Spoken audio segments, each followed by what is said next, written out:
Hi mga kapanalig, we are now in the 4th week of Advent which is themed with the word love.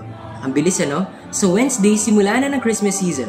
Sa mga nakakumpleto ng simbang gabi, magala kayo, magdiwang kayo. Di biro gumising ng 3 a.m. para makahabol sa 4:30 a.m. Mass. Going back, a reason kung bakit love ang theme ng week na ito ay makikita natin sa Gospel kung saan ipinagdiriwang natin ang katuparan ng pagmamahal ng Diyos, ang pagsilang ng Panginoong Hesukristo.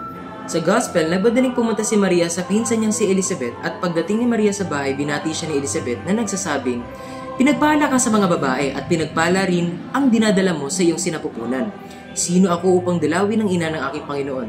Sapagat pagkarinig ko ng iyong bati ay nagagalaw sa tuwa ang sanggol sa aking tiyan. Mapalad ka sapagkat nanaligang matutupad ang ipinasabi sa iyo ng Panginoon." Makikita natin ang dalawang pag-ibig sa Gospel. Una ay ang pag-ibig ng Diyos. Pag-ibig ng Diyos na hindi mapagkait. Kung tutusin, nagkakasala tayo. We have imperfections.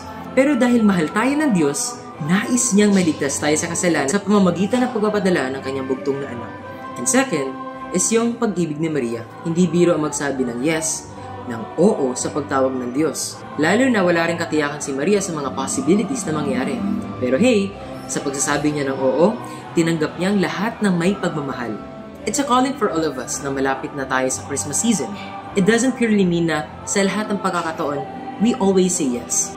But remember, kung sa tingin mo ito ay makabubuti, ito ay para sa ikatutulong ng marami, at kung ito ay para sa Diyos, sino tayo para hindi ibigay ang ating oo sa Kanya? Sa mga nalalabing araw ng panahon ng Adbyento, sama-sama tayo maghintay ng may pagmamahal. Once again, ako si Matt. Kita-kits sa next year edition ng Hello, Advent Again.